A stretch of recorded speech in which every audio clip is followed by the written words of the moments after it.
काफ़ी लोग आए, VIP 2G स्कैम में भी आए, उसके बाद भी लोग आए।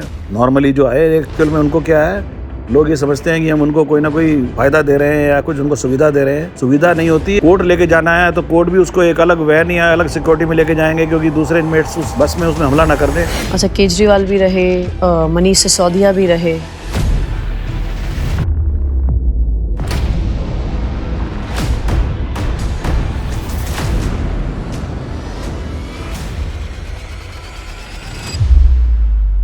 देखो, केजरीवाल भी रहे, मनीष सिसोदिया भी रहे, आपके काफ़ी पार्टी के लोग रहे वहाँ पर। मतलब जैसे एक आम कैदी रहता है वैसे ही बिल्कुल उसी तरीके से रहे, उसी तरह सेल में रहते हैं, उसी तरह ज़मीन पे जो बिस्तर बिस्ता है उस पर सोते हैं। कोई ऐसा बेड नहीं दिया जाता कि जो सोचे कि उनको बेड या कूलर दिया जाता है, और किसी तरह का और कुछ नहीं है। पावर ग्रुप्स भी होते हैं क्या जी, जो एक ऑफिशियल सिस्टम में बैठे हुए अनऑफिशियल सिस्टम अपना बना लेते हैं?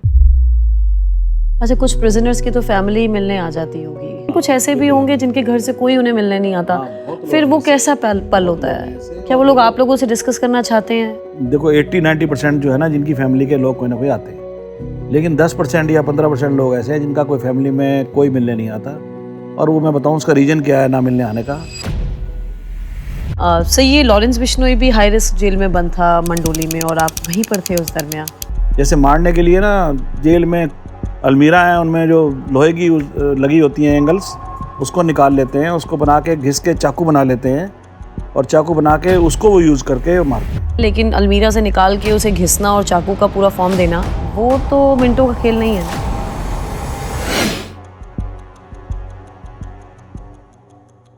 नमस्कार, clear cut with Jyotsna podcast में आपका स्वागत है। कुछ वक्त पहले हमारे पॉडकास्ट पर एक ऐसा चेहरा आया जिसने एक केस में करीब 4 से 4.5 महीने तिहाड़ जेल में बिताए, और जेल से बाहर आकर उन्होंने अपने अनुभव को clear cut with Jyotsna podcast पर साझा किया। लेकिन सिक्के के दो पहलू होते हैं, एक वो जो सलाखों के पीछे की दुनिया है, और एक वो जो उस सिस्टम को चलाता है।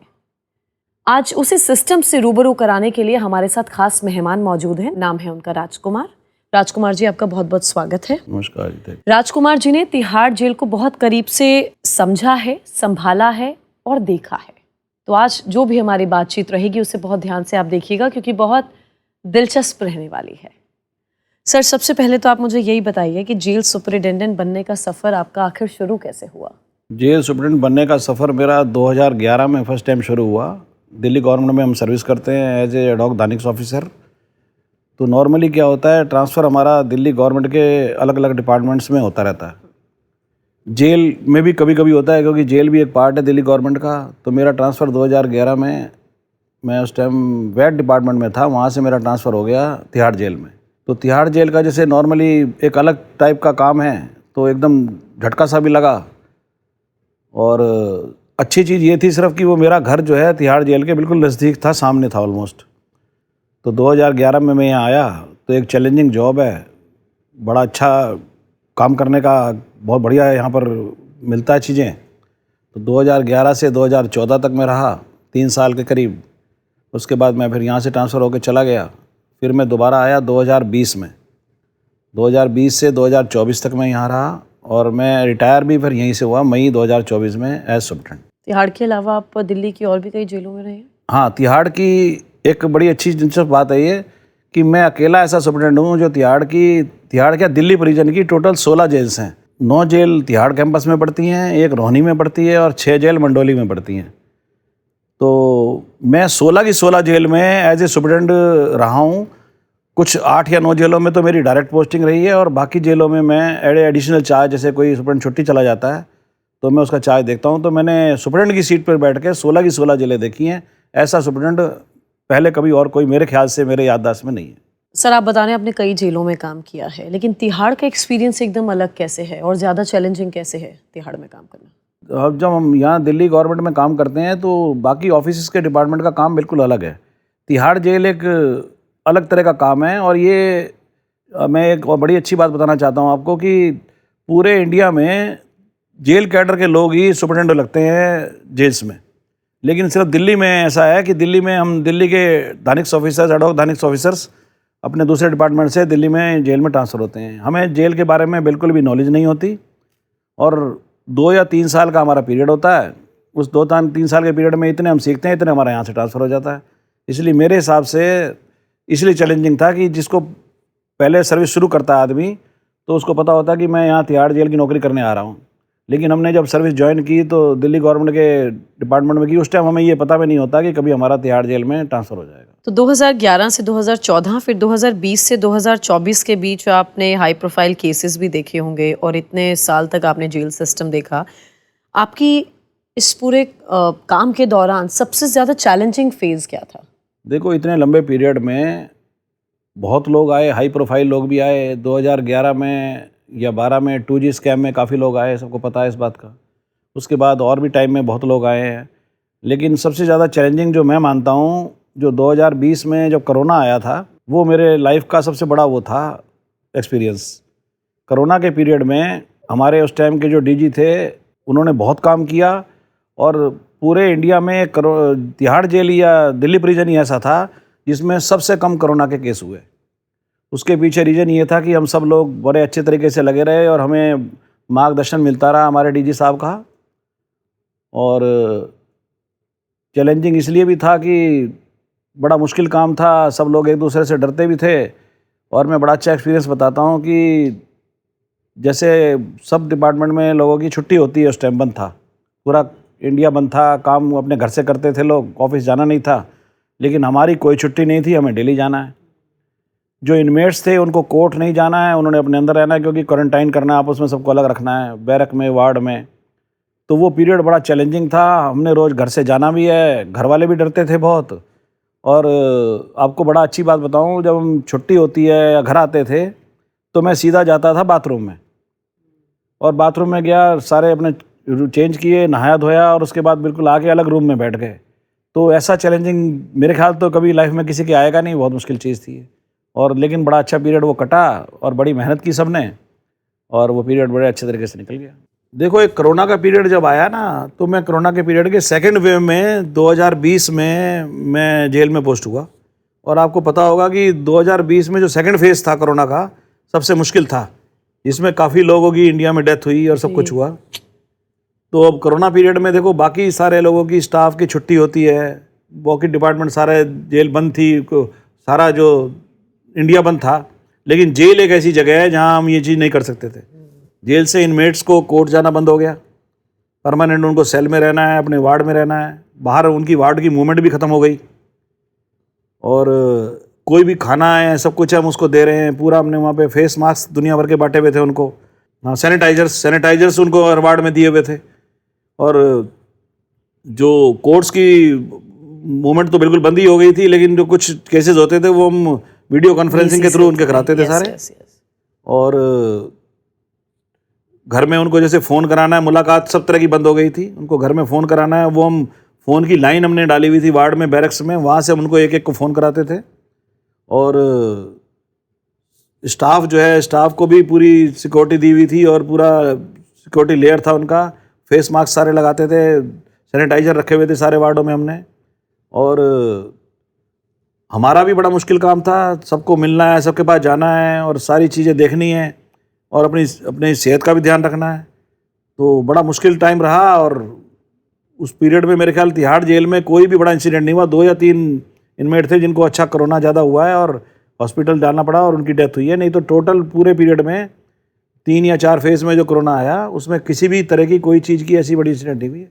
तिहाड़ का सबसे सेफ मैं मानता हूँ जो रहा उस पीरियड का, कोरोना के दरमियान। और उसमें सबसे बड़ा हाथ हमारे डीजी सर थे उस टाइम, जो है उनका भी रहा है। उन्होंने बहुत हेल्प की है, बहुत ध्यान रखा है। मतलब वो खुद भी आके घूमे हैं। देखो, वो इतना बड़ा ऑफिसर आके कोरोना के पीरियड में जेलों में घूमा है, देखा है, और फ़ोन पर, मोबाइल पर हमारे से अपडेट लिया करते थे।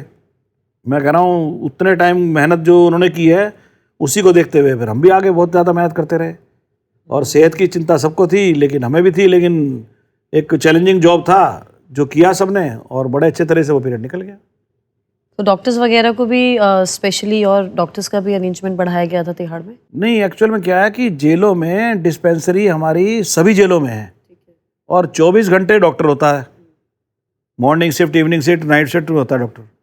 लेकिन कोरोना के पीरियड में हमने जैसे कुछ और डॉक्टर्स भी डिप्लॉय कराए वहाँ पर, और वो जो टेस्ट होते हैं सारे, वो हमने सारे जेलों में सब इनमेट्स के टेस्ट भी किया करते थे। तो डॉक्टर्स भी रहे और डॉक्टर्स ने भी बहुत हेल्प की हमारी। और सारा काम सुचारू रूप से चला और ठीक चल गया बिल्कुल। और कोई भी इंसिडेंट अगर कोई निकला हमारे पास तो फटाफट उसको हमने क्वारंटाइन किया। वहाँ हमने अलग वार्ड बनाया हुआ था, एक अलग सेल बनाए हुए थे, जिसमें जैसे ही किसी को कोरोना अगर सिम्टम पाए गए हैं उसके पास, तो हम उसको दूसरों से अलग अलग सेल में रख देते थे। वो 4, 5, 7, 8 दिन वहाँ रहता था। जब वो नॉर्मल हो गया तो उसको वार्ड में शिफ्ट किया जाता था टेस्ट के बाद। तो वो पीरियड बिल्कुल ऐसे ही चला, बिल्कुल बहुत अच्छा, और सारा ठीक रहा। ये तो कोरोना काल की बात हुई। वैसे शुरू से अभी तक इस प्रोफेशन ने क्या आपकी पर्सनल लाइफ को भी इम्पैक्ट किया, फैमिली को?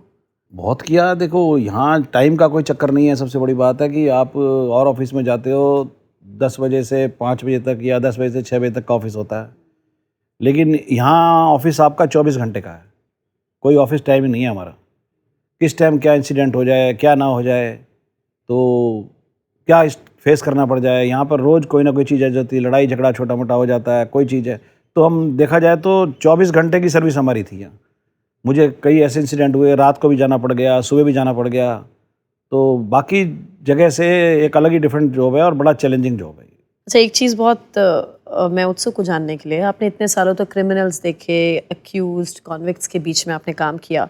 क्या एक इंसान को देखने की जो नज़रिया है वो बदला क्या आपका? देखो ऐसा तो कोई स्पेशल काम नहीं है कि नज़रिया बदलेगा। बाकी वहाँ का काम देखो, आप लोगों की इनमेट्स जो आते हैं उनके सर्कमस्टेंसेस देखो। काफ़ी लोग ऐसे हैं जो फर्स्ट टाइम आए हैं और कभी जेल में नहीं आए, और कोई ऐसा इंसिडेंट हुआ उनका जो उन्होंने नहीं किया, लेकिन क्योंकि जब तक कोर्ट उसको छोड़ेगी नहीं तो वो नहीं जाएगा। तो मेरे हिसाब से तो सारे काम ही चैलेंजिंग हैं, ऐसा कुछ नहीं है इसमें। अच्छा, लोग कहते हैं कि जेल इंसान की ज़िंदगी की सबसे बड़ी पनिशमेंट है। आप क्या कहते हैं? मैं नहीं मानता इस बात को। देखो आप ये देखो, जेलों में जो इनमेट आता है ना, उसमें 75% तो रिपीटर होता है, जो इंसिडेंट पहले भी करता है, फिर दोबारा आ जाता है, फिर तीसरी बार आ जाता है। 25% लोग ऐसे हैं या 20% लोग ऐसे हैं जो जेल में पहली बार आते हैं, अच्छा। जिन्होंने कभी कोई कुछ क्राइम नहीं किया, इंसिडेंटली कोई चीज़ हो गई ऐसी जो इसकी वजह से उसको आना पड़ गया, या कोई गलत चीज़ कहीं से हो गई, मिसगाइड हो गई, इस वजह से उसको वहाँ आना पड़ गया। तो ऐसा कुछ नहीं है। जेल में आता है आदमी, और बहुत लोग मैं ऐसे बता रहा हूँ जो जेल में आकर उन्होंने बहुत अपने को सुधारा है और सब कुछ किया। और देखो वो पीरियड एक ऐसा होता है कि जेल में आदमी आया है तो उसके पास टाइम ही टाइम है, बाकी टाइम में वो अपने काम में व्यस्त होता है। यहाँ वो खाली है बिल्कुल। तो अगर वो अच्छा है, वो काफ़ी कुछ सोचता है अपने लिए, अपने परिवार के लिए, तो बहुत कुछ है। मेरे पास कई लोग ऐसे रहे हैं जिनका काफ़ी यहाँ से चेंज हुआ है। बड़े पढ़े लिखे बच्चे थे, कोई ना कोई इंसिडेंट ऐसा हुआ उसकी वजह से आना पड़ा, लेकिन वो बहुत सुधार हुआ और आज बड़ी अच्छी ज़िंदगी जी भी रहे हैं। नहीं, वो इनमेट्स में सुधार कैसे होता है? मतलब क्या कुछ उनको समझाया जाता है जेल के भीतर? क्या कुछ क्लासेस होती हैं? क्या हाँ, एक्सपर्ट्स होते हैं वहाँ? क्लासेस भी होती हैं। हम काफ़ी क्लासेस करते हैं। हमारे पास NGOs जो है जेल में, वो अलग अलग तरह के डिपार्टमेंट से आते हैं, जो उनको समझाते भी हैं सब बड़ा अच्छी तरीके से। और अलग अलग तरह के हम वहाँ पर गेम्स वगैरह, और जैसे जो अनपढ़ लोग आते हैं उनके पढ़ो पढ़ाओ की स्कीम चलाते हैं। और सोशल काम इतने कर रहे हैं वहाँ पे, जिससे कि वो आदमी व्यस्त रहे। वहाँ खाली रहेगा तो वो गलत सोचता रहेगा, अगर व्यस्त है तो कुछ ना कुछ दिमाग में नई चीज़ डालता है। अच्छा, लाइब्रेरी है हमारे पास, बुक्स पढ़ने के लिए वहाँ देते हैं उनको। और हमारे जो NGO के स्टाफ हैं वो आते हैं, समझाते हैं उनको, अलग अलग उसमें एक्सपर्ट होते हैं। तो आदमी चीज़ों को सोचता भी है और करता भी है, तो उस हिसाब से उसका काफ़ी माइंड चेंज हुआ है। मैंने बहुत लोग देखे हैं जो आए और उसके बाद काफ़ी चेंज होके गए और आज बड़ी अच्छी ज़िंदगी जी भी रहे हैं। Dance classes, music classes, arts classes सब होता है? सब तरह की डांस क्लास भी होती हैं, म्यूज़िक भी होता है। हमारे यहाँ पेंटिंग का बड़ा अच्छा है, पेंटिंग की क्लासेस होती हैं, पेंटिंग के रूम्स बने हुए हैं। आपको जेलों में जाएँ तिहाड़ में, मेरे ख्याल से वो जो पेंटिंग की गैलरी देखेंगे आप, तो 3-4 जेलें ऐसी हैं जो आपको वर्ल्ड क्लास मिलेंगी, और वहाँ पर पेंटिंग देख के आप मानेंगे नहीं कि ये पेंटिंग इनमेट्स नहीं बनाई है। ओह वाह! मतलब इनमेट्स ने पेंटिंग बनाई है। और वो इनमेट पेंटिंग हमने, जो हमारे प्रगति मैदान में जब ट्रेड फेयर लगता है तो हमारा एक स्टॉल लगता है, हमने वहाँ पे सेल भी की हैं और काफ़ी सेल भी हुई हैं। अच्छा, जब इंसान पहली बार जेल में आता है तो उसका इमोशनल रिएक्शन क्या होता है सबसे पहले? बहुत अच्छी बात है ये, पहली बार आदमी आता है। जब मैंने आपको बताया ना, जैसे 75% तो रिपीटर्स होते हैं जो जेलों में आते रहते हैं, जाते रहते हैं। लेकिन जो फर्स्ट टाइम आता है उसका दिमाग का नज़रिया एक अलग ही होता है। वो एक लोगों के दिमाग में डर है, उसकी फैमिली को पता होता है मेरा लड़का जो है जेल चला गया, पता नहीं वहाँ क्या होगा। तो वो जो पहला दिन है जेल में आने का नए बंदे का, उसके लिए वो पहला दिन, और उसकी फैमिली के लिए जो दिन है, वो मेरे ख्याल से वो यादगार है, वो कभी भूलने वाला नहीं है। और जब तक उसके परिवार वाले उससे उसके बाद मिल नहीं लेते हैं या उसका कोई फ़ोन नहीं आ जाता, तो असली परेशानी तो मैं मानता हूँ उनके परिवार को है, ना कि उसको है। वो ये सोचता है पता नहीं वो जेल में गया है, वहाँ क्या होगा। जैसे लोगों की टेंडेंसी है जेल के बारे में कि जेल में पता नहीं क्या होता है, जेल में ये कर देते हैं, जेल में वो कर देते हैं, वहाँ मारते हैं, पीटते हैं। मैं यही पूछने वाली थी, डार्क इमेज है लोगों के दिमाग नहीं, में। ऐसा नहीं है। सभी जेलों की ऐसी बात नहीं है, सभी नहीं, कहीं भी नहीं है। देखो 100 में 10% तो चीज़ सब जगह ख़राब भी होती है, लेकिन मैं अपने दिल्ली प्रिजन की बात करता हूँ तो ऐसा कुछ नहीं है। हमने बड़े अच्छे यहाँ पर जो हमारा जेल का स्टाफ होता है या जेल के इनमेट्स हैं जिनको हमने वहाँ पे अलग अलग ग्रुप में बना रखा है, हम वो नए लोगों से मिलते हैं, उनको मिल के नेक्स्ट टाइम अगले दिन हम उसको घर में फ़ोन कराते हैं अपने। जब तक उसका फ़ोन परमानेंट, एक जो हमारा प्रोसीजर है परमानेंट फ़ोन लगने का, उसका कुछ फॉर्मेलिटीज़ हैं वो पूरी करनी पड़ती हैं। उससे पहले उसको घर फ़ोन कराते हैं। आधी तो दिक्कत उसकी फ़ोन से ठीक हो जाती है, घर में बात कर लेता है अपने वो। और उसके बाद जो है नेक्स्ट टाइम जो पहली मीटिंग है, किसी की घरवाला उससे मिलना चाहता है तो उसको फर्स्ट डे वो रिसेप्शन पे आके बुक करा के मिल सकता है। उसके लिए उसको बुकिंग करानी नहीं होती, तो पहली मुलाकात उसकी वैसे हो जाती है। उसके बाद 10 लोगों की फैमिली के वो नाम दे सकता है और 10 लोगों की मुलाकात हफ्ते में 2 या दिन हो सकती है। और जब किसी को पता चलता है कि उसकी फांसी अप्रूव हो गई है, तब माहौल कैसा होता है वहाँ? देखो, फांसी होने के, किसी की फांसी डिक्लेयर हो गई कोर्ट से, उसके बाद उसको इनमेट को तो पता ही होता है कि फिर तेरे को फांसी लगने वाली है। तो आप अपने आप ही नज़रिए सोचिए कि जिसको फांसी का पता होता है उसका दिमाग कैसे काम करता है। उसको उस टाइम हमें कैसे समझा के रखना है जब तक उसकी फांसी का पीरियड दिन नहीं आता। तो वो एक बड़ा चैलेंजिंग जॉब है। उसके लिए उसको बड़ा ध्यान से रखना पड़ता है, उसको अकेले नहीं छोड़ना है और पूरा प्रोसीजर रखा जाता है। उसके बाद है नेचुरली क्या है कि फांसी कभी कभी किसी किसी को हो रही है। मेरे ख्याल तिहाड़ में पिछले 10, 15, 20 सालों में 2 या 3 या 4 लोगों को ही हुआ होगा। एक निर्भया कांड था। हाँ, निर्भया कांड भी हुआ, जैसे उसके बाद एक अभी पीछे भी हुआ था। तो फांसी की बाद उसको काफ़ी हम बहुत ध्यान से रखते हैं। जिस दिन तक उसका फांसी का वो नहीं हो जाता, दिन नहीं आता। कितनी देर पहले बताया जाता है? वो तो देखो कोर्ट से डिक्लेयर होता है, उसके वकील को भी पता होता है, उनको भी पता होता है, उसकी फैमिली को भी पता होता है। तो ऐसा तो है नहीं कि फांसी का उसको पता नहीं है, वो तो छुप ही नहीं सकती चीज़ उससे। उसके वकीलों को भी पता है, उसके घर वालों को भी पता है, वो उससे मुलाकात करने भी आते हैं, तो उससे छुपा तो सकते ही नहीं आप। फांसी का पता लग जाता है। राजकुमार जी, फीमेल प्रिजनर जो हैं, इनको लेकर टॉर्चर, हैरेसमेंट, एक्सप्लॉयटेशन की बहुत बातें होती हैं। क्या सच्चाई है इसमें? नहीं, जेल के मैं भीतर? नहीं मानता इस बात को, बिल्कुल भी नहीं है ऐसा। और अगर आपको पता लगा है तो गलत है ये। नॉर्मली जो हमारी एक लेडी जेल अलग है, 6 नंबर जेल है, और एक मंडोली में हमारी 16 नंबर जेल। 2 जेलें हैं जो महिला जेलें हैं यहाँ पर। उसमें ज़्यादातर जो स्टाफ है, मैट्रन हैं, हेड मैट्रन हैं, एएस हैं, डीएस हैं या सुपरटेंडेंट हैं, वो लेडीज़ ही होती हैं। और मेरे हिसाब से तो सबसे ज़्यादा जो ध्यान रखा जाता है वो लेडीज़ का ही रखा जाता है। तो आप जो ये कह रहे हो कि इस तरह एक्सप्लॉइट करते हैं, मैं नहीं मानता इस बात को कि कुछ ऐसा होता होगा। हाँ, थोड़ा बहुत अगर हो जाए तो हो जाए, लेकिन नॉर्मली ऐसा नहीं है। बिल्कुल नहीं, एक्चुअली एक अभी इंटरव्यू किया था कुछ दिनों पहले, तो उन्होंने मुझे बताया कि जो महिलाएं ही हैं वहाँ पर, वो बहुत टॉर्चर करती हैं। महिलाएं कौन सी कह रहे मतलब हैं जो आप? ड्यूटी पर रहती हैं। नहीं नहीं, बिल्कुल भी नहीं है, ऐसा नहीं है बिल्कुल भी। देखो, लेडीज जेल में मैं इस बात को नहीं मानता कि टॉर्चर करते होंगे। कोई 100 में 1 कभी हो जाए, लेकिन वो भी बहुत इस तरह का टॉर्चर वाला वर्ड मैं नहीं मानता। देखो, पूरी जेल में सब जगह 100% सीसीटीवी कैमरे लगे हुए हैं। अच्छा। तो कोई भी उसका, चाहे वो सेल है, चाहे वो बैरक है, सब जगह पर कैमरे हैं। पूरा जो ओपन स्पेस है उसमें भी कैमरे हैं।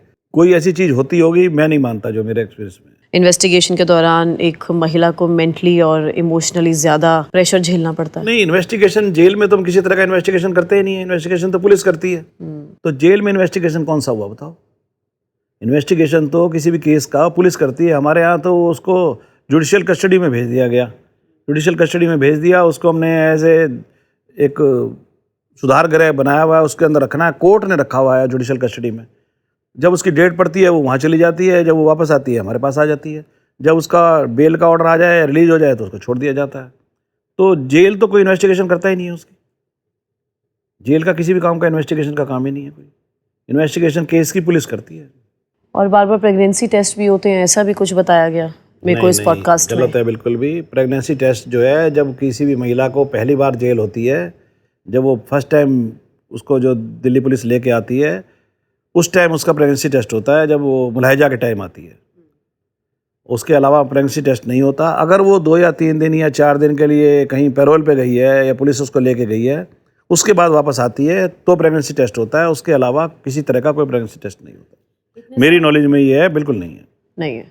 अच्छा, इतने साल आपने जेल में दिए हैं, क्या अभी भी सिस्टम में कोई ऐसा लूप होल है कि कोई मिसयूज़ कर सकता है सिस्टम का? बिल्कुल कर सकता है। अब देखो 100% फुल प्रूफ तो कोई भी चीज़ नहीं है।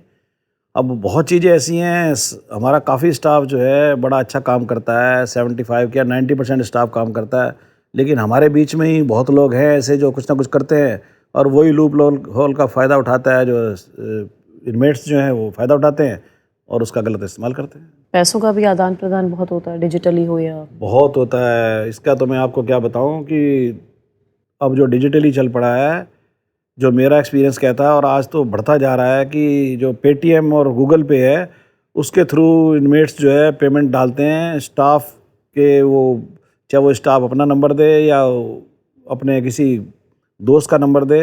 मैंने खुद ऐसे कई केस पकड़े हैं जो स्टाफ के किसी रिलेटिव के या किसी अकाउंट में पैसे डाले गए। उसकी इंक्वायरियाँ चल रही हैं काफ़ी।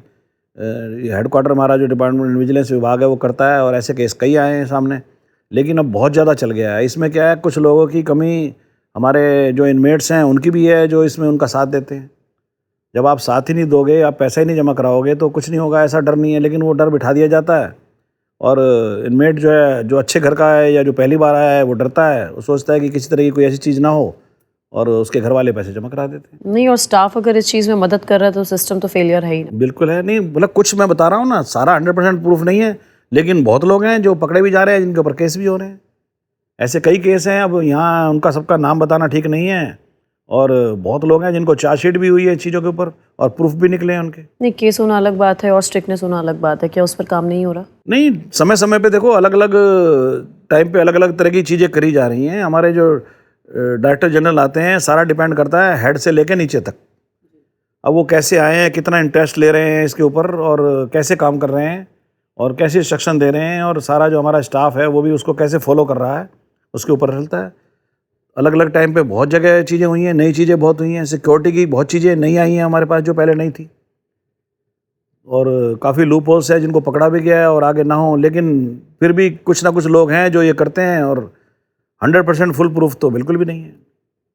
अच्छा, आपके जेल में रहते हुए बहुत से हाई प्रोफाइल केसेस से भी आपका राब्ता कायम हुआ होगा। वीआईपीज जेल में आए, उन्हें बंद किया गया। ये 2G स्कैम जैसा जो नेशनल लेवल का केस है, क्या पॉलिटिकल प्रेशर या मीडिया प्रेशर जेल के भीतर भी फील हुआ क्या? नहीं, बिल्कुल उस नहीं, दरमियान? बिल्कुल नहीं। दिल्ली प्रिजन के बारे में बता रहा हूँ आपको कि दिल्ली प्रिजन में इस तरह का इन्वॉल्वमेंट बिल्कुल नहीं है, किसी तरह की कोई अप्रोच नहीं आती। अब बाकी स्टेटों में क्या होता है इसका तो मैं इतना ज़्यादा नहीं जानता हूँ, लेकिन दिल्ली में बिल्कुल अलग है। मतलब काफ़ी लोग आए, वीआईपी 2G स्कैम में भी आए, उसके बाद भी लोग आए। नॉर्मली जो आए एक्चुअल में उनको क्या है, लोग ये समझते हैं कि हम उनको कोई ना कोई फ़ायदा दे रहे हैं या कुछ उनको सुविधा दे रहे हैं। सुविधा नहीं होती। अगर जैसे हाई प्रोफाइल आदमी आया तो जो हमारे इनमेट्स जो क्रिमिनल टाइप हैं वो कोई हमला कर दे अपना नाम आगे करने के लिए, उससे बचाने के लिए उनको अलग जगह पर लॉजिंग की जाती है उनकी, वो उसकी सेफ्टी के लिए किया जा रहा है। और ऐसा कुछ भी नहीं है। उसको जब कोर्ट लेके जाना है तो कोर्ट भी उसको एक अलग वैन या अलग सिक्योरिटी में लेके जाएंगे क्योंकि दूसरे इनमेट्स उस बस में उसमें हमला ना कर दें, तो उस वजह से उसको अलग रखा जाता है। बाकी और कोई रीज़न नहीं है कि उसको हम कोई स्पेशल ट्रीटमेंट दे रहे हैं जिससे कि उसको फ़ायदा हो रहा है। ऐसा बिल्कुल नहीं होता। नहीं, बिल्कुल नहीं ऐसा। अच्छा, केजरीवाल भी रहे, मनीष सिसोदिया भी रहे, कुछ बताना चाहेंगे आप? हाँ, देखो केजरीवाल भी रहे, मनीष सिसोदिया भी रहे, आपके काफ़ी पार्टी के लोग रहे वहाँ पर और किसी तरह का हमने किसी तरह का कोई बेनिफिट किसी को नहीं दिया। और वो जहाँ तक मेरा एक्सपीरियंस कहता है, कुछ लोग मेरे पास भी रहे हैं इनमें से, उन्होंने किसी भी तरह का कोई फ़ायदा नहीं उठाया और ना ही उनको हमने किसी तरह का कोई फ़ायदा दिया। सिर्फ एज ए सिक्योरिटी रीजन हम उनको दूसरे लोगों से थोड़ा सेपरेट रखते थे। सिक्योरिटी का ध्यान रखना है, कोई उनके ऊपर हमला ना हो जाए, कोई चीज़ ना हो जाए ऐसी, और बाकी ऐसी कोई किसी तरह की उसको फ़ायदा नहीं। मतलब उन्होंने इतने पावरफुल होते हुए भी किसी तरह की कोई अप्रोच का इस्तेमाल कुछ नहीं की, कुछ नहीं की। मैं कोई आपको बता कोशिश रहा नहीं हूँ, की। बिल्कुल किसी तरह की कोशिश नहीं है। नॉर्मल तरीके से रखा उनको, सिर्फ उनकी लॉजिंग सेपरेट रखी और सिक्योरिटी का ध्यान रखा। जैसे जिस वार्ड में वो जिस सेल में है वहाँ 1 या 2 स्टाफ को और ज़्यादा लगा दिया, सिर्फ सिक्योरिटी रीजन से, और कोई रीज़न नहीं कुछ भी। मतलब जैसे एक आम कैदी रहता है वैसे ही। बिल्कुल उसी तरीके से रहे, उसी तरह सेल में रहते हैं, उसी तरह ज़मीन पे जो बिस्तर बिछता है उस पे सोते हैं। कोई ऐसा बेड नहीं दिया जाता कि जो सोचे कि उनको बेड या कूलर दिया जाता है। वही पंखे लगे होते हैं सेलों में, गर्मी में पंखे लगे हुए हैं, और किसी तरह का और कुछ नहीं है। तिहाड़ जेल के बारे में क्या, दिल्ली प्रिजन का कह रहा हूँ मैं, ऐसा कुछ भी नहीं। अच्छा, सत्येंद्र जैन के दरमियान बहुत चर्चा हुई थी उनके हेल्थ और मेडिकल ट्रीटमेंट को लेकर, बहुत डिस्कशंस हुए। तो जेल एडमिनिस्ट्रेशन के लिए मेडिकल केयर और सिक्योरिटी के बीच बैलेंस बनाना कितना मुश्किल होता है? कुछ इनमेट जो आते हैं हाई प्रोफाइल होते हैं, उनको मेडिकल प्रॉब्लम है, तो मेडिकल प्रॉब्लम के लिए हमारे पास क्या है, तिहाड़ में सब जेलों में डिस्पेंसरी बनी हुई है। और अगर थोड़ा उसको ज़्यादा दिक्कत होती है तो हमारा अलग अलग हॉस्पिटल क्लब है। जैसे हमारा तिहाड़ का दीनदयाल है, और मंडोली में उधर हॉस्पिटल है कोई, उसका नाम मेरे को याद नहीं है, और रोहिणी का रोहिणी में हॉस्पिटल पड़ता है, तो वहाँ उनको लेके जाते हैं। बाकी जैसे कोई इस तरह की कोई ऐसी स्पेशल तो इनको ट्रीटमेंट नहीं हुआ। बाकी जो डॉक्टर्स, कई बार क्या होता है, डॉक्टर्स इनके बारे में लिखते हैं कि ये उसको इस तरह की चीज़ों के लिए रखना है, या कई बार डॉक्टर उसको बेड के लिए कह देते हैं कि बेड देना है, तो हम उसको बेड प्रोवाइड कराते हैं। हाँ, बाकी और ऐसा कुछ नहीं है कि अलग से कोई दिक्कत आ रही है। और बाकी देखो, हाई प्रोफाइल लोग आते हैं तो 100 बातें उड़ती हैं जेलों में, 100 चीज़ें होती हैं। अब एक डिपार्टमेंट ऐसा है, ये इसमें कंट्रोवर्शियल चीज़ें कुछ ना कुछ चलती रहती हैं। वो कौन सी पार्टी क्या कर रही है, इस बारे में तो मैं कुछ बता नहीं सकता। बट आप बता रहे हैं कि इस सिस्टम में पार्शियलिटी का कोई मतलब नहीं है। नहीं, ऐसा कुछ नहीं। अच्छा, जब कोई सर्विंग पॉलिटिकल लीडर आता है तो उसका कॉन्फिडेंस वैसा ही होता है, अथॉरिटेटिव होता है वो, या फिर रियलिटी कहीं ना कहीं उन्हें तोड़ देती है? नहीं, सब तोड़ देती है। जब जेल में अंदर आ गया आदमी, ड्योढ़ी के अंदर बंद हो गया, ऑफिस के अंदर आ गया, और रात को उसकी लॉजिंग होनी है, तो उसके अंदर सब चीज़ चेंज करनी पड़ती है उसको। ऐसा कुछ नहीं है कि वो जिस तरह बाहर था उस तरह अंदर रहेगा। एक नॉर्मल जो इनमेट है उसी की तरह उसको आगे जीवन निकालना अपना। मतलब आप कह रहे हैं वीआईपी आए, कोई भी आए, किसी के लिए भी ऑफिशियली अनऑफिशियली कोई अलग ट्रीटमेंट नहीं मिलता, कोई ट्रीटमेंट सब बराबर हो जाते हैं जेल के दिल्ली प्रिजन के बारे में मैं कह सकता हूँ, ऐसा कुछ नहीं। अच्छा, जो अभी हम थोड़ी देर पहले बात कर रहे थे कि जेल को बहुत जेल को हम एक डार्क साइड पे रखते हैं कि बहुत हाड़ कपा देने वाली रियलिटी है जेल की। हम मूवीज़ और वेब सीरीज़ में भी देखते हैं जेल को बहुत वायलेंट दिखाया गया है। कोई नई चीज़ दिखानी है, कंट्रोवर्शियल चीज़ दिखानी है। बाकी नॉर्मली जो पिक्चर में दिखाया जाता है, मैं नहीं मानता कि जेल के अंदर ऐसा है।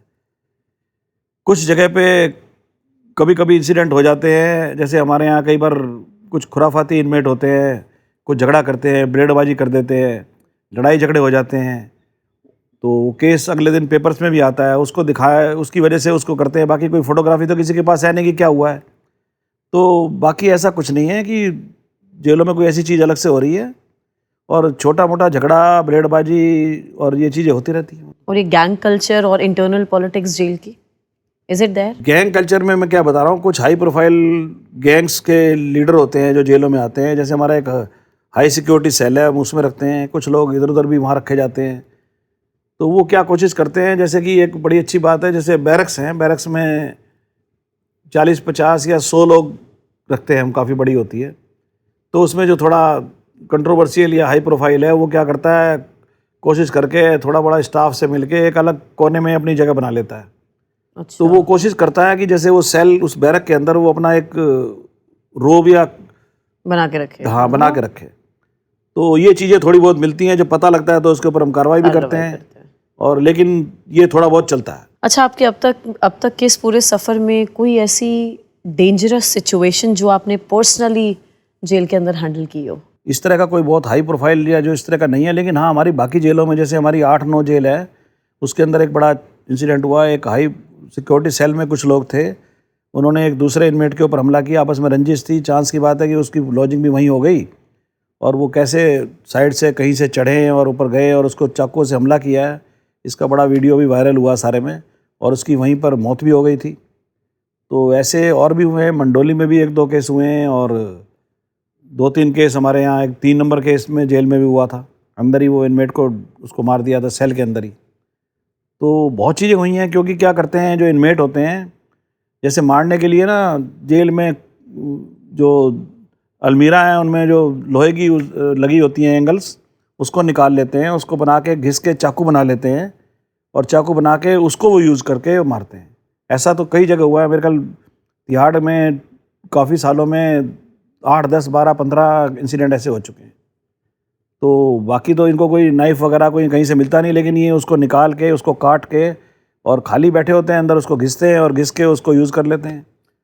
तो उसमें कहीं ना कहीं इंसिडेंट हुए हैं, और 8-9 में भी हुआ, रोहिणी में भी हुआ, और मंडोली में भी हुआ, काफ़ी जेलों में हुए हैं ऐसे केस। और उनमें काफ़ी में 2-3 में तो मेरे ख्याल डेथ भी हो गई उनकी इनमेट्स की। वो तो क्या हर सेल बैरक के बाहर डिप्लॉयमेंट नहीं होता क्या? होता है, सब कुछ होता है, लेकिन क्या है ना, कहीं ना कहीं हमारी चूक हुई, या हमारा वार्डर हेड वार्डर वहाँ से कहीं इधर उधर चला गया, और वो क्या है सारा फॉलो करते हैं, ये जो इनमेट्स हैं ना ये वहीं रहते हैं, एक एक चीज़ पॉइंट इनको पता होता है, उसका उन्होंने फ़ायदा उठा लिया, और ये इंसिडेंट जो है 5 या 10 मिनट का खेल होता है, उसमें ये कर देते हैं, इतने में सिक्योरिटी के बाकी लोग आते हैं, पकड़ते हैं, इतने में वो काम हो गया। नहीं, इसको अंजाम देना तो ठीक है, 5-10 मिनट का खेल है, लेकिन अलमीरा से निकाल के उसे घिसना और चाकू का पूरा फॉर्म देना, वो तो मिनटों का खेल नहीं है ना। देखो वो तो काफ़ी टीम, देखो खाली बैठते हैं, रात को पूरी रात इनके पास होती है, ये कहीं ना कहीं से उसको निकाला। देखो अब जो वार्डर या हेड वार्डर है, वो एक वार्ड में 500 या 400 लोग हैं, और वो 2 वार्डर पूरे वार्ड के इंचार्ज हैं 8 घंटे के, ठीक है ना। वो हर आदमी हर वार्ड में बैठा नहीं है जाके, वो हर वार्ड में एक आदमी को देख नहीं रहा है, वो अपने वार्ड के अंदर क्या कर रहा है, और बाकी इनमेट्स जो है वो सब कुछ ना कुछ डरते हैं, कुछ मिले होते हैं, जब वो ये काम करते हैं सारा, रात को भी दिन में भी अपना कहीं ना कहीं करके उसको निकाल लेते हैं। अब जैसे सीसीटीवी कैमरा लगे हैं, आप कहते हो कि पकड़ में नहीं आते, सीसीटीवी कैमरे से हम सब कुछ पकड़ सकते हैं, लेकिन उसकी 100% जो सर्विलेंस होनी चाहिए सारे सीसीटीवी का ही, वो हम नहीं कर पा रहे। नहीं तो सीसीटीवी कैमरा लगने के बाद ये इंसिडेंट बिल्कुल नहीं होने चाहिए। जब सीसीटीवी कैमरा 100% हमारा सब जगह हो गया है, उसके बाद हम अगर उसको सर्विलेंस कर रहे हैं, हमने परमानेंट स्टाफ बिठा के दिखा दिया है। एक्चुअल में क्या है, अगर एक जेल में 100 कैमरे लगे हुए हैं, उसका एक हमने कंट्रोल रूम बनाया हुआ है, वहाँ 100 कैमरे में देख रहे हैं, एक आदमी उन 100 कैमरों को नहीं देख सकता। आप वहाँ 5 या 6 या 4 आदमी लगाएं, उनको अलग अलग सेट को कैमरा देखना है, उसने उसकी परमानेंट ड्यूटी लगाई जाए। ये हमारे यहाँ एक बड़ा मेन पॉइंट है, जो नहीं कोई इसके ऊपर काम कर रहा है, जो इसके ऊपर करना चाहिए। तो इसे मैन पावर की कमी कहेंगे या डिप्लॉयमेंट प्रॉपर नहीं हो रहा? मैन पावर की भी कमी है, और प्रॉपर इसकी जो चीज़ होनी चाहिए वो भी नहीं हो पा रही है, क्योंकि हमारे पास स्टाफ भी कम है। लेकिन फिर भी अगर हम सिक्योरिटी की वजह से अगर इसके ऊपर ज़्यादा स्टाफ लगाएं और उसको 100% उसकी सर्विलेंस करें, तो बहुत इंसिडेंट जो तिहाड़ जेल के या दिल्ली जेलों के हैं या पूरे इंडिया में जेलों के हैं, वो कम हो जाएंगे, क्योंकि 100% सर्विलेंस करेंगे और हमें चीज़ पता लग जाएगी। हमारा स्टाफ हर टाइम देख रहा है, तो वो किस टाइम कर लेगा, कर नहीं सकता। पावर ग्रुप्स भी होते हैं क्या जेल में, जो एक ऑफिशियल सिस्टम में बैठे हुए अनऑफिशियल सिस्टम अपना बना लेते हैं? तो ऐसे भी लोग हैं, बहुत कुछ है। एक नॉर्मल डिपार्टमेंट और एक जेल में अच्छे लोग तो सारे नहीं आते ना, बड़े अच्छे लोग भी आते हैं। कुछ कंट्रोवर्शियल, मैंने बताया 75% तो रिपीटर्स आता है। अब रिपीटर्स आता है, उसने क्या करना है, आया बेल कराई चला गया, दोबारा कोई इंसिडेंट किया फिर आ गया। और एक बड़ी अच्छी बात बता रहा हूँ आपको, जेलों में 75 या 80% जो है ना, नॉर्मल फाइनेंशियली भी बिल्कुल जो कुछ नहीं है उनके पास, उसके लोग आते हैं यहाँ पर। तो अब वो किस वजह से क्या इंसिडेंट करते हैं, पैसे की वजह से करते हैं, किस काम से करते हैं, तो इस तरह के लोग तो आते रहते हैं और चलता रहता है सारा। क्या आप मानते हैं कि लोग जेल के अंदर आकर बदल जाते हैं, सुधर जाते हैं, या सिर्फ सजा काटी और बाहर निकल गए? बदलाव देखे आपने लोगों में? बिल्कुल देखे, सुधरते बहुत देखे मैंने। देखो आप बताऊं, जो आदमी पहली बार जेल में आ रहा है और एक ऐसे सर्कमस्टेंसेस या कोई भी इंसिडेंट की वजह से वो आया है, और उसने यहाँ आकर एक अलग लाइफ देखी, अलग चीज़ें देखी हैं, और काफ़ी कुछ सीखता है। देखो जेल में आने के बाद वो उसके पास कोई काम नहीं है, वो खाली है। अगर वो एक कमरे में बैठ के सोचता रहेगा, डिप्रेशन हो जाएगा। वो आके अलग अलग हमारे बहुत सारे काम चल रहे हैं जेलों में, वो उसमें पार्टिसिपेट करता है। कुछ हम चीज़ें उसको बताते हैं करने के लिए, किसी काम में भी लगा देते हैं। जैसे हमारे यहाँ अच्छे लोग आते हैं, उनको हम सेवादार टाइप जैसे बोलते हैं, वो लगाते हैं। वो हमारे ऑफिसों में भी काम कर रहे हैं, हमारे लंगर में भी काम कर रहे हैं। जेल की अंदर की जितनी भी चीज़ें हैं स्टाफ के अलावा सारी वो करते हैं। तो एक तो वो बिजी रहते हैं, और वो जो सफ़र है उनका उस पीरियड का, उसको देख के वो अपनी सारी ज़िंदगी का आगे का काम सीखते हैं कि भाई आगे जो हमारे से गलती हुई है उसको नहीं करना है। मैं बहुत लोगों को ऐसे जानता हूँ जिन्होंने बाहर जाके काम किए हैं और बड़े अच्छे काम कर रहे हैं आज भी। कभी आपको ऐसा फील हुआ जेल में किसी न किसी कैदी को देख के कि ये गलत सिस्टम का शिकार हो गया? ऐसे बहुत लोग हैं, मैं कह रहा हूँ ऐसे बहुत लोग हैं। मैं एक बड़े अच्छे लड़के का नाम तो नहीं लूँगा, उसकी कहानी बताता हूँ कि वो बाजीराव जो इंस्टीट्यूट है हमारा कोचिंग का, आपको पता होगा, हाँ, उसमें पढ़ाता था वो बच्चा, और बहुत बढ़िया पढ़ा लिखा लड़का था। उसको वहाँ पर एक लड़की थी, उसने जो पढ़ने आती थी ऐसे स्टूडेंट, उसने किसी केस में उसको फंसा दिया और वो जेल में आ गया। मैं बता रहा हूँ, वो जेल में आया और उसने जेल में आके हमने उसको बड़े अच्छे जो पढ़ाई के थोड़े बहुत काम थे उसमें लगाया, पढ़ा लिखा लड़का था। और देखो उसको कहा कि सेल में अलग चले जाओ, वो सेल नहीं गया, वो वार्ड के अंदर बैरक में ही एक कोने में अपनी बुक्स लेके बैठता था, पढ़ता था। और उसने बाहर पैरोल पे गया, टेस्ट भी दे के आया, 3-4 उसने दानिश का, यूपीएससी का कई पेपर दिए, उसको पास किया, बीएसएफ का पास किया। और आज मेरे ख्याल, अभी मुझे काफ़ी दिनों से तो मिला नहीं है, उसकी कहीं ना कहीं सर्विस लग गई होगी और बड़ा खुश है वो। उसका इंसिडेंट तो मैं देखने लायक है। उसके जैसे मैंने 4-5 नहीं 10 लोग देखे हैं ऐसे, जो गए और बाहर जाके आज वो बड़ा अच्छा काम कर रहे हैं। अच्छा, कुछ प्रिजनर्स की तो फैमिली मिलने आ जाती होगी, मतलब मैक्सिमम की आती होगी, लेकिन कुछ ऐसे भी होंगे जिनके घर से कोई उन्हें मिलने नहीं आता। फिर वो कैसा पल होता है? क्या वो लोग आप लोगों से डिस्कस करना चाहते हैं? बहुत लोग हैं ऐसे। देखो तो कुछ लोग तो ऐसे हैं जिनका, देखो 80-90% जो है ना, जिनकी फैमिली के लोग कोई ना कोई आते हैं, लेकिन 10% या 15% लोग ऐसे हैं जिनका कोई फैमिली में कोई मिलने नहीं आता। और वो मैं बताऊं उसका रीज़न क्या है ना मिलने आने का, कि ये जो इंसिडेंट करते हैं ना, उनको पता लग गया कि हमारा बच्चा ये सुधरने वाला नहीं है, फाइनेंशियली वो बहुत वीक हैं, और चला गया है। उसके बाद वो दोबारा जाता है बाहर, फिर दोबारा कोई का इंसिडेंट करके फिर वापस आ जाता है। तो उन्होंने एक अपना फैमिली का जो लड़का है उसको निकाल दिया, या समझा कि ये तो किसी काम से सुधरेगा नहीं, इसको रहने दो। तो इस तरह के लोग हैं काफ़ी। और कुछ का सर्कमस्टेंसेस ऐसे हैं, जैसे कि वो किसी दूसरी स्टेट से है बच्चा, तो वो फाइनेंशियली उसके घर वाले किसी भी तरह का वहाँ आने जाने का नहीं कर सकते, वो उस स्टेट से आके और यहाँ पर आके उससे मिल नहीं सकते, तो इसलिए उनकी मुलाकात नहीं आती। कुछ लोगों का हमारा फ़ोन सिस्टम लगा हुआ है, उससे हम उनको फ़ोन कराते हैं, और कुछ लोगों का मुलाकात बिल्कुल भी नहीं आती। वो देखो उनके अकाउंट में जैसे वहाँ पैसे जमा करते हैं हम फैमिली मेम्बर्स, जिससे हमारी कैंटीन है वहाँ से कुछ ले भी सकते हैं, उनका कुछ भी नहीं होता। उनका वो 2 टाइम का अपना जो जेल का खाना है वही खाते हैं। और या उसमें से कुछ लोग ऐसे हैं जो जेल में कुछ काम करते हैं हमारा, तो उससे उनको थोड़ा बहुत हम वेजेस देते हैं, उससे काम चला लेते हैं। इंडियन जेल सिस्टम सिर्फ ज़्यादा रिफॉर्म करता है या पनिशमेंट देता है? नहीं, ऐसा नहीं है कि जेल सिस्टम पनिशमेंट देता है। रिफॉर्म्स के काम, जेल क्या है, एक सुधार गृह है। अगर हम लोग कहते हैं ना जेल भेज दिया, ऐसा कुछ नहीं है। अब ये गलत चीज़ चलती आ रही है शुरू से। जेल एक देखा जाए तो एक सुधार गृह है। उसको जो है यहाँ आकर अगर वो अच्छे काम करना चाहे आगे बाहर निकल के ज़िंदगी में, तो काफ़ी कुछ सीख मिलती है उसको, सर्कमस्टेंसेस देख के यहाँ सीख मिलती है। और जो यहाँ आता है उसको अच्छे कामों की बहुत हमें यहाँ समझाया जाता है, उसको काम में बिजी किया जाता है। और हमारे अलग अलग रिफॉर्म्स के प्रोग्राम चलते हैं यहाँ पर, अलग अलग एनजीओ के थ्रू हमने अलग अलग डिफरेंट टाइप्स की चीज़ें यहाँ शुरू की हुई हैं, जिसमें अलग अलग हम जैसे पेंटिंग की बात कर रहा हूँ, या डांस की बात कर रहा हूँ, या और पढ़ाई की लिखाई की बात कर रहे हैं। तो काफ़ी चीज़ें यहाँ करते हैं। मैं ये बताऊँ, लोगों को यहाँ आकर उन्होंने अंदर से बैठ के पढ़ा है, और जो ओपन यूनिवर्सिटी है उनसे एग्ज़ाम दिए हैं, और LLB और LLM करके वो यहाँ जेल से गए हैं। मतलब यहाँ से देखो, जेल से पढ़ाई की है उन्होंने और एग्ज़ाम पास किए हैं, और बाहर जाके वो आज बड़ी अच्छी ज़िंदगी जी रहे हैं। तो ऐसा नहीं है कि जेलों में रिफॉर्म्स नहीं है। जेलों में अगर आदमी आया है तो सबके लिए नहीं है। कुछ लोग हैं जो रिपीटर्स, बता रहा हूँ ना मैं आपको, छोटे फैमिली से आते हैं और पैसा उनके पास होता नहीं है, और फिर इंसिडेंट करके आ जाते हैं दोबारा।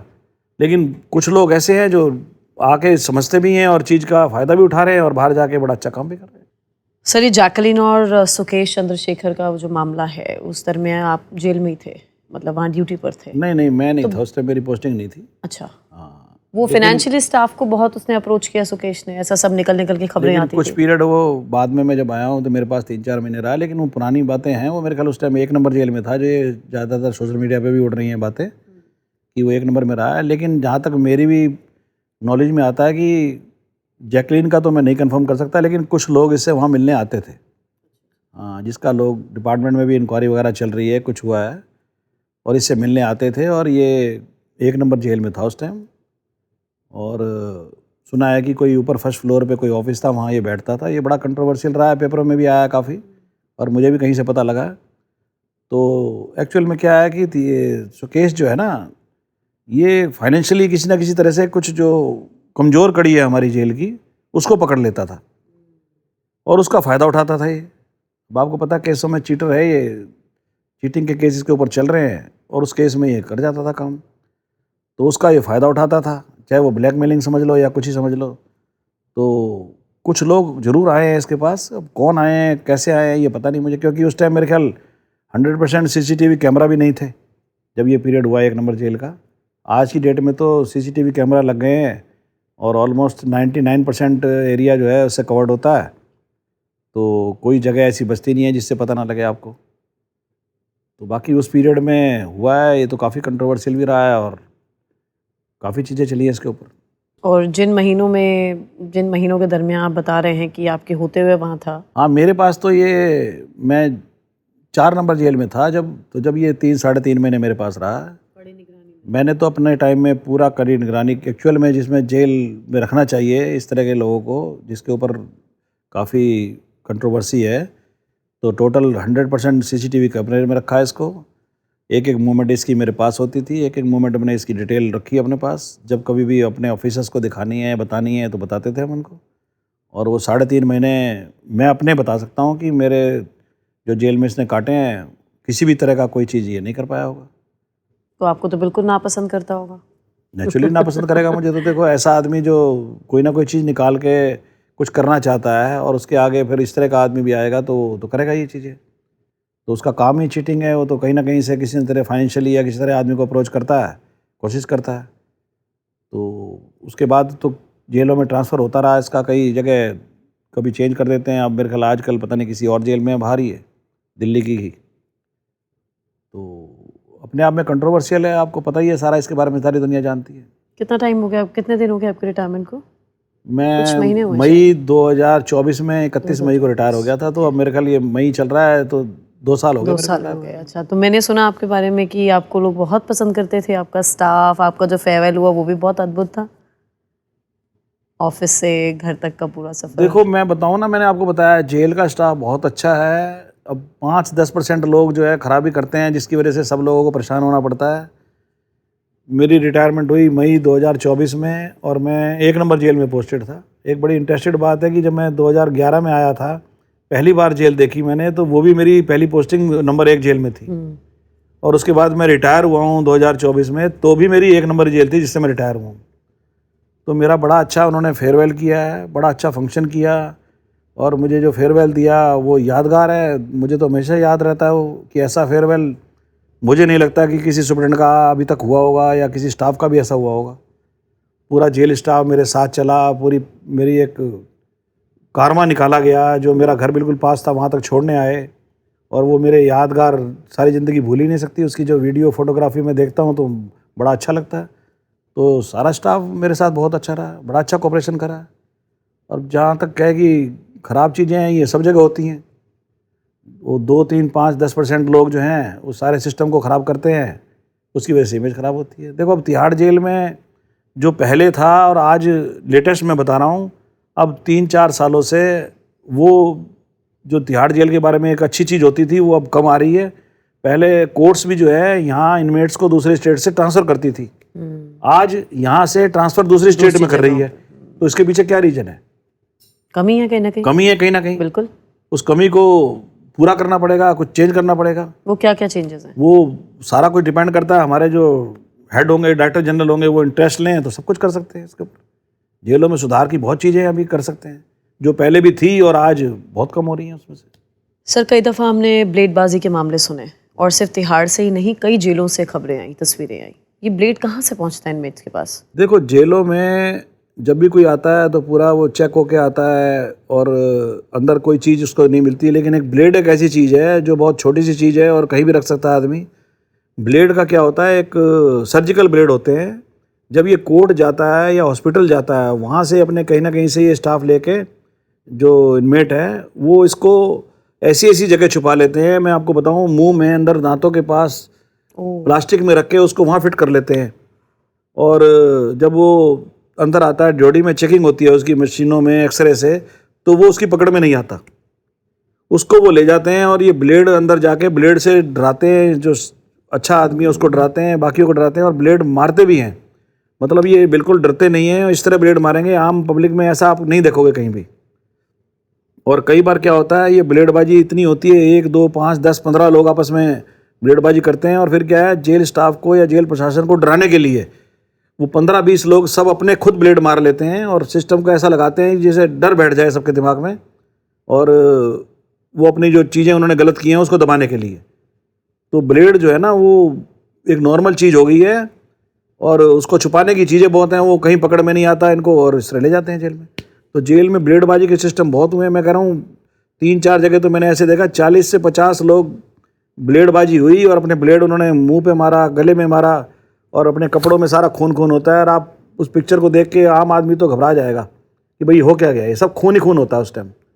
लेकिन हमें आदत पड़ी हुई है इस तरह की चीज़ों को देखने की, अगर एकदम घबरा गए तो काम ही नहीं होगा।